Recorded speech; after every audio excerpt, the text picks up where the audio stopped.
Halo semuanya, kalian sedang berada di podcast Monkey Talks. Episode ini adalah sambungan dari episode sebelumnya dengan topik jurnalisme media sosial. Selamat mendengarkan. Bagiku ya, mimpi buruk dari distribusi informasi itu adalah Cambridge Analytica. Itu mimpi buruk kalau buat aku. Kenapa? Karena kalau teman-teman melihat film The Great Hack, nah kalau misalnya nonton The Great Hack itu akan tahu bahwa ada orang yang memang mampu melakukan manipulasi distribusi informasi sehingga menguntungkan pihak-pihak tertentu. Itu informasi itu juga termasuk false news ya, atau berita palsu atau hoax atau opini yang terkesan seperti berita gitu ya. Nah itu menurutku mungkin orang nggak perlu tahu kaidah jurnalistik, tapi orang tuh perlu tahu bahwa kamu tuh bisa dikendaliin loh. Karena kamu mengkonsumsi platform-platform yang tidak ada kurasinya. Kan di Facebook tidak dikurasi, Twitter tidak dikurasi, media sosial tidak dikurasi, tapi disitulah sumber utama kita mendapatkan informasi. Dan itu yang paling gampang untuk disetir gitu. Dan di samping itu aku juga ngelihat ini sih, tren sekarang itu adalah doxing. Dan walaupun doxing ini unethical, sayangnya aturan yang mengontrol itu sangat lemah ya. Kalau cuma UIT itu kan harus ada laporan. Kalau misalnya ada wartawan gitu ya, wartawan terus bikin berita yang tidak akurat gitu kan, ada namanya hak jawab. Atau misalnya nanti ada sidang di Dewan Pers gitu ya, ada pihak-pihak yang bisa mengontrol damage gitu loh. Jangan sampai damage itu terjadi begitu parah, sedemikian rusak sehingga menghancurkan keseluruhan reputasi dari profesi itu sendiri misalnya gitu ya. Nah sementara kan kalau di distribusi informasi kan luas banget ya. Orang kan bisa bikin konten, entah bentuknya itu orang influencer atau bahkan mungkin bot gitu ya, fake account gitu kan, itu semua bisa dipakai gitu. Nah menurut kalian tuh mimpi buruknya itu apa sih? Maksudnya gini, kalau kita udah tahu kondisi terburuk ya kita belajar supaya jangan sampai itu kejadian. Karena aku udah ngelihat bahwa distribusi informasi ala Cambridge Analytica ini udah terjadi. Korbannya siapa? Ya kalian tahu lah, negara adidaya di dunia ini yang jadi korban sebenarnya kan. Dan sekarang mereka sedang menikmati buahnya gitu, menikmati menjadi korban itu gitu. Kayaknya tambah berat deh pertanyaannya. Amboken sisan. Aku jadi bayangin wajahnya Pak Presiden Amerika itu terus. Iya. Kalau bagiku sih ini sih mereka Cambridge Analytica itu nggak lagi mimpi sih, itu realitas dulu. Iya. Kayak itu realitas yang kita hadapi sekarang, dan harusnya jadi momentum untuk kita benar-benar ya mau jadi kacung kayak gitu apa enggak kayak gitu kan. Tapi memang ini sih kalau aku boleh komentar yang Indonesia ini ya, bahkan kalau mungkin nggak cuma Indonesia ya, bahkan negara maju aja juga kena, apalagi yang kita di mana budaya literasi kita itu kan masih rendah. Terus kita itu udah kayak ada lompatan literasi kan. Kalau yang literasi yang paling dasar katakanlah, kita itu belum sampai literasi baca. Kemampuan orang membaca, kemampuan rata-rata orang membaca di Indonesia itu udah belum matang, kita tuh udah langsung lari ke digital. Sehingga kemudian critical thinking-nya itu kan belum kebangun sebenarnya. Yeah. Dan itu yang menurutku berkontribusi untuk menjadikan ekosistem ini tuh kayak sekarang ini. Gitu. Termasuk juga kalau kita ngomongin budaya kewargaan kita yang sebenarnya belum matang. Kalau kita ngomongin media konvensional ya, orang itu belum benar-benar bisa paham apa pentingnya berita di dalam konteks media konvensional ya. Kita ngomongin TV, koran kayak gitu. Orang kalau kita ngomongin berapa banyak sih yang langganan koran yang memang benar-benar merasa butuh informasi-informasi itu, dan kemudian udah lari ke televisi yang apalagi itu belum kebentuk juga, kita udah lari ke digital di mana semuanya itu gratis. Nah ini kan yang menurutku membuat kompleks ya. Katakanlah bedanya dengan negara maju, kita ngomonginnya New York Times. New York Times itu bisa loh, mereka punya bisnis model, orang bayar, subscribe. Nah, kita bayangin di Indonesia, bisnis model kayak gitu bakalan jalan apa enggak? Karena eh, kalau kita mau nggak mau ketika ngomongin quality news ya, kita ngomongin juga tentang bagaimana media struggling dengan bisnisnya. Ketika ngomongin clickbait dan lain sebagainya, ini kan korelasinya dengan sustainability-nya dia sebagai sebuah institusi bisnis. Nah, ini yang menurutku jadi kompleks ketika kita nggak mencoba memahaminya secara holistik ya, bahwa memang ada masalah yang harus mau nggak mau kita kerjasama. Karena kalau kita katakanlah tadi ya, blurnya antara buzzer sama media, kenapa orang nggak bisa bedain ya? Salah satunya menurutku medianya juga sih yang bertingkah kayak gitu kan. Tapi mereka juga nggak bisa sepenuhnya disalahin karena mereka juga harus survive kan, dengan tadi kenapa mereka memproduksi berita-berita yang sifatnya clickbait, karena itu ya ngejar traffic, karena traffic itu adalah uang, traffic adalah dewa kayak gitu. Nah, sekarang kan PR-nya itu sebenarnya lebih besar dari itu, bahwa bagaimana kemudian kita katakanlah ya kalau ngomongin ekonomi ya, yang sekarang juga lagi dipelajari nih sama teman-teman komunikasi, bagaimana menciptakan bisnis model yang tetap pro dengan quality news kayak gitu kan. Tapi itu nggak gampang, aku yakin. Bahkan teman-teman di kalangan bisnis itu merasa bisa jadi institusi media itu udah nggak relevan lagi loh, medianya. Aku ngomonginnya medianya, bukan jurnalismenya. Tapi ya itu bisa diperdebatkan. Tapi yang jelas kalau saya melihat sebenarnya ini momentum yang sangat baik sih untuk mengedukasi masyarakat tentang pentingnya news yang berkualitas atau informasi yang berkualitas. Karena saya yakin masyarakat tuh sebenarnya juga jenuh loh dengan hoax, dengan berita-berita yang nggak jelas kayak gitu. Tapi karena mereka nggak punya opsi dan mereka nggak tahu bagaimana mencari alternatif itu, ya akhirnya berkelindan dalam sebuah ekosistem yang nggak sehat ya. Terus apalagi itu tambah tadi soal Cambridge Analytica yang dimanfaatkan oleh orang-orang yang memang punya power dan skill yang cukup mumpuni ya untuk kemudian menjadikan kompleksitas ekosistem ini untuk kepentingan mereka. Itu realitas sih. Nih, gini ya. Nah, menurutku ya, aku tidak percaya bahwa di dunia digital ini orang tidak punya pilihan. Tapi aku akan jelasin nanti. Aku pengen tahu Nesko Devi ki piye. Soal Cambridge Analytica tadi ya, sebelum aku mau ngomong apa, aku lali kejadian kurang ngomongatan. Oh iya, media sendiri tadi kayak disebut Lisa, media sendiri itu berperan dalam kemudian menurunkan kepercayaan publik gitu ya. Kayak tadi juga sudah tak sebut. Tapi memang ini momentum sebenarnya saat ini untuk membangun kesadaran publik, awareness publik bahwa di tengah banjir informasi yang mereka sendiri mungkin overwhelmed gitu ya, tsunami, bahkan ada yang disebut tsunami informasi, kan juga kadang publik itu kalau melihat informasi di media sosial misalnya ya, kejadian misalkan ada bencana gitu, di media sosial langsung rame gitu kan, tapi tetap aja publik kemudian balik lagi ke media untuk mereka kadang terlalu banyak gitu ya, terlalu pusing untuk mengolah, mereka balik ke media yang kemudian informasinya sudah diolahkan, sudah mereka bisa mencerna dengan lebih enak gitu, balik lagi akhirnya media ini tetap akan dibutuhkan oleh publik. Ketika sekarang ada buzzer atau influencer lah ngomong misalkan kemarin soal termogan yang mengancam gitu, publik kan bingung nih, jadinya piye gitu. Kemudian ketika media memberitakan bahwa oke kok itu nggak apa-apa berdasarkan omongan orang yang lebih paham tentang itu gitu ya, itu ternyata nggak apa-apa, jadi publik ya balik lagi kan ke media lagi. Mereka kadang kalau dapat informasi dintani wae engko infone ning misalkan Tribun atau dintani wae engko ning TV, itu masih sering keluar kok di media sosial, di komen-komen dari publik ketika ada informasi yang sangat simpang siur kayak gitu. Mereka masih juga mengharapkan dan mengandalkan media. Jadi sebenarnya ini juga momentum, apalagi COVID yang informasinya kayak begini gitu ya, carut marut nggak jelas kayak begini gitu.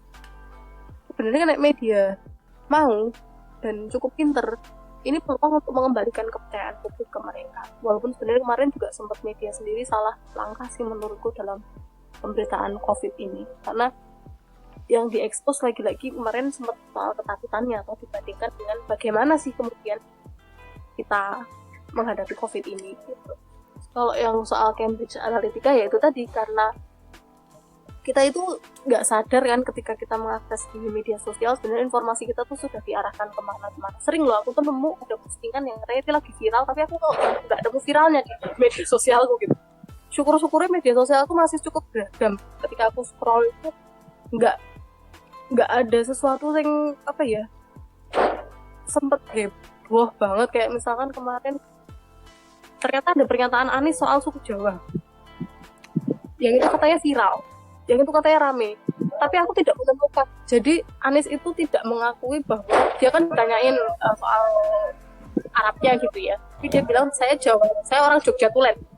Ya iya, dia lahir sekolah di sini toh. Tapi itu ternyata sempat viral, sempat rame gitu. Dan aku tidak tahu kalau itu viral sampai aku kemudian menemukan postingan yang membahas satu postingan yang ngomong soal itu dan aku ragu ini ngomong kayak apa gitu. Oh ternyata di feednya dia tanpa dia sadari sebenarnya itu yang sedang dibahas, itu yang sedang viral, tapi itu di feednya dia saja. Di feed orang lain belum tentu itu menjadi sesuatu yang viral gitu. Dan apa ya, kalau itu balik lagi dipolarisasi gitu ya, keviralan itu. Ambil contoh tadi kasusnya Anies itu kan pasti lah pro kontranya siapa pihak siapa.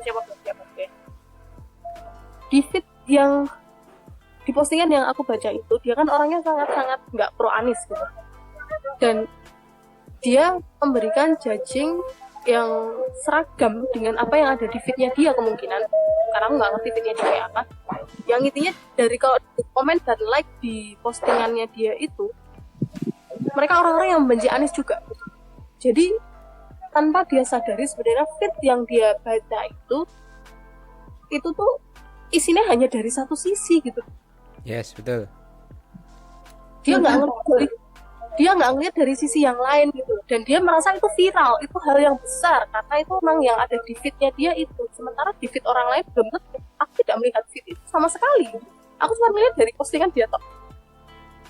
Ya, itu algoritma dari media sosial. Betul sekali. Kita juga pernah bahas itu di cangkruan ya.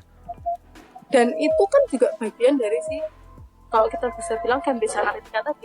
Ya. Memang didol datamu ki. Ketika feedmu isinya kuwi yo kuwi tok sing bakalan tok. Echo chamber effect. Echo chamber effect ya. Nek teori ini seneng banget aku. Untuk ilmu teori komunikasi meneh. Nah, aku fungsinya koyo ngono toh. Tapi kan itu nggak akan ditemukan orang di media seharusnya. Ketika mereka mau ke media, tidak ke media sosial. Ketika mereka mau balik ke sesuatu yang mainstream. Aku tak oke suaraku. Ada deh banter soalnya masalahnya. Buriku soalnya sebelahku persis. Ya wes, tutup saya di offset. Risa. Ya. Aku komentar aja. Ngene.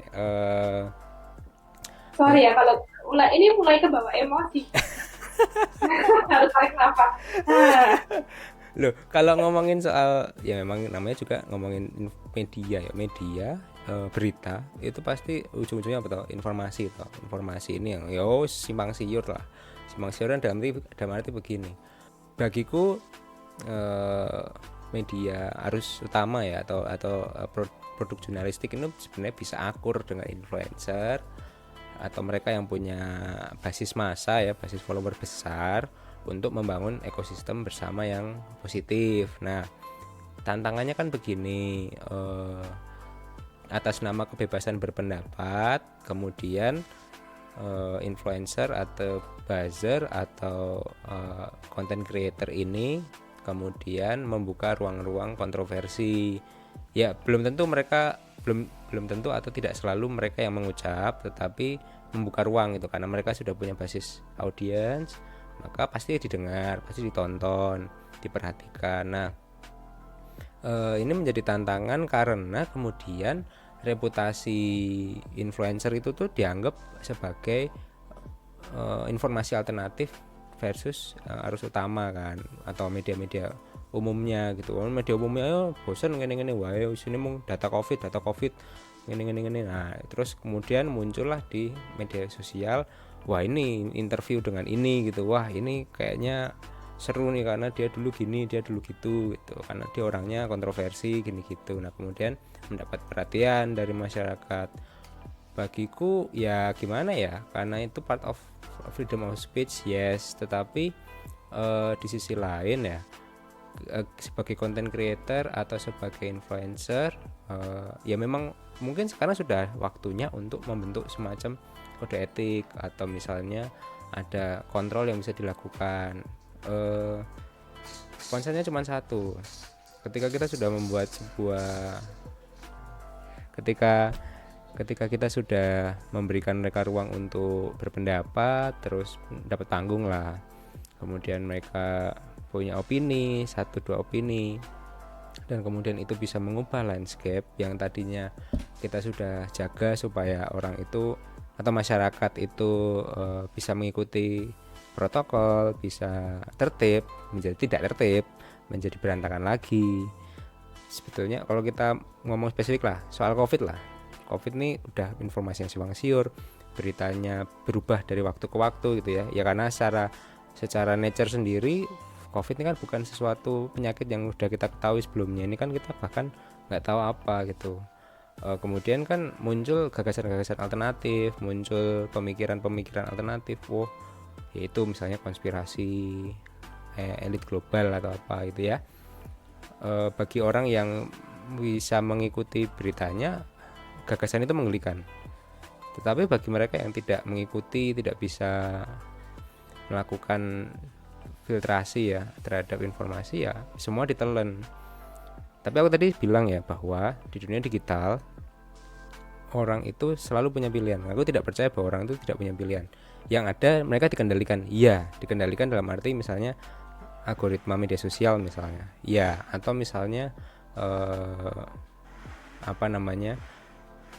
informasi mereka tergabung dalam kanal-kanal yang sesuara gitu ya. Misalnya ya kalau kita bicara politik pro A, ya dia memilih untuk bergabung di pro A semua, ya otomatis feed yang dia dapat, arus informasi yang dia dapat ya hanya membicarakan tentang hal itu saja, lawannya tidak ada sama sekali. Jadi pilihan itu selalu ada. Mungkin yang bisa kita lakukan adalah membuka mata masyarakat lah, orang-orang itu, bahwa kalian itu punya pilihan. Kalau kalian mau ambil, ya kalian bisa membuka perspektif baru. Tapi kalau kalian nggak ambil, ya kalian cuman akan menjadi objek yang dikendalikan oleh orang lain. Menurutku begitu. Aku ada pengalaman menarik ya. Aku pernah status tentang ini. Aku statusnya adalah kamu punya hak untuk mematikan TV-mu atau mengganti channel. Waktu itu ketika TV itu era-eranya kayak menjemukan banget isinya. Sorry banter banget ya backsoundnya. Tapi kemudian ada satu komen dari temenku, itu kan hakku Dev, tapi media kan punya kewajiban untuk memberikan aku apa yang bagus. Di titik itu aku oke, gitu. Orang itu ketika aku sebenarnya mencoba membangun kesadaran orang bahwa dia itu punya opsi gitu terhadap informasi yang akan dia akses. Yes. Tapi dia menuntut kewajiban dari si media itu sendiri untuk kemudian memberi yang berkualitas. Saat dulunya aku hakku, kasihlah kewajibanmu itu tak penting, berikanlah sesuatu yang berkualitas sehingga aku kemudian bisa untuk memilih informasi mana yang akan aku akses. Tapi waktu saja tak komen balik gitu temanku. Lah ketika media itu ada yang ngasih yang berkualitas, toh nyatanya juga masyarakat sing tonton sinetron Indosiar kae ngono lho. Saat itu bukan sinetron Indosiar, acara dangdut Indosiar kan, yang lebih booming gitu. Jadi ketika ada opsi akademi. Jangan-jangan aku lali berapa tahun yang lalu gitu. Jadi ketika ada media yang sudah memberi sesuatu yang berkualitas, taruhlah saat itu misalkan Metro TV masih berita gitu ya, berita news gitu ya. Orang nyatanya milihnya yang Indosiar gitu loh. Jadi ini kalau kamu bilang media itu punya opsi itu media punya kewajiban, ya media juga memang media punya kewajiban gitu, tapi kamu tetap punya hak untuk kemudian memilih kok seakan informasi yang mau kamu dapatkan. Dalam hal ini aku dikoncoy Devi.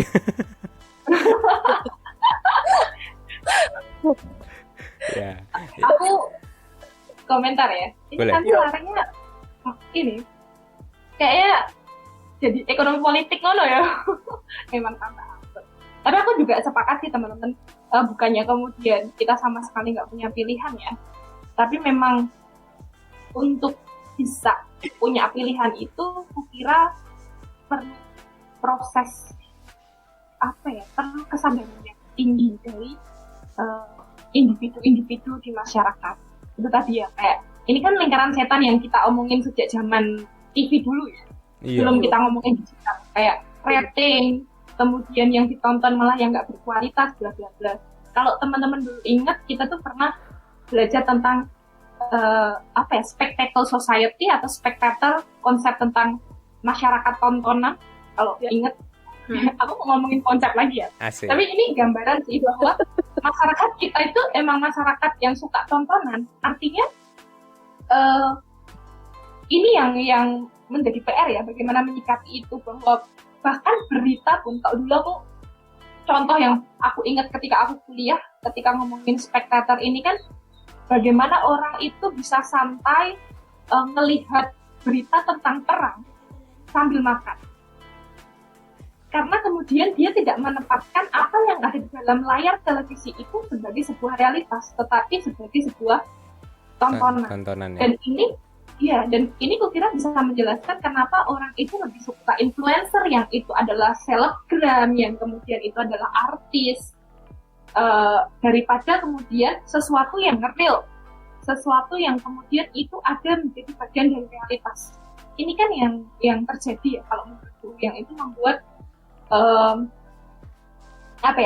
ekosistem kita itu dipenuhi dengan sesuatu yang kita bisa katakan trivial. Jadi yang remeh-temeh ini yang lebih disukai. Artinya bisa jadi memang karena masyarakat kita belum punya kesadaran atas sebenarnya yang mereka butuh itu apa sih, informasi apa sih yang harus mereka dapatkan.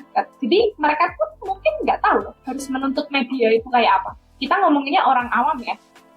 Kalau orang mahasiswa komunikasi adalah satu yang belajar orang komunikasi mungkin akan tahu ya bahwa harus ada kepentingan publik di sana, tapi kan belum semua orang. Cuman memang aku juga sepakat sih sama yang kamu sampaikan dari bahwa ekosistem ini itu jadi tanggung jawab semua pihak. Artinya kita juga nggak hanya bisa nuntut media, kita mau sama-sama menyehatkan ekosistem komunikasi kita sih, semuanya harus berperan ya, dan harus ada kerjasama menempatkan si media itu perannya di mana, teman-teman influencer itu perannya di mana, dan sama-sama mau saling melihat, dan kemudian tidak ini ya, yang terjadi kan sekarang kompetisi untuk ngedapetin perhatian publik, dan lagi-lagi memang ini nggak bisa dilepasin dari kepentingan komersialisasi sih, yang itu bakalan panjang juga kan kalau kita ngomongin itu terkait dengan ya bagaimana mereka dapat traffic dan lain sebagainya. Cuman kerjasama itu harus dilakukan, mau nggak mau. Sepakat. Gitu. Sepakat. Seru banget ya obrolan kita. Wah, Edan. Aku mau nyebutin satu konsep lagi, boleh nggak? Boleh. Silakan. Dan kita harus memahami juga bahwa dasar manusia itu, kalau tadi ngomongin polarisasi, yang itu kemudian dimainkan oleh para pihak yang berkuasa itu, karena memang pada dasarnya itu kita nggak akan nyaman untuk mendapatkan informasi yang nggak sesuai dengan apa yang kita yakini, benar nggak? Atau kalau ngomonginnya itu namanya cognitive dissonance, kita nggak akan nyaman dengan itu. Jadi itu ya gini yang terjadi kan.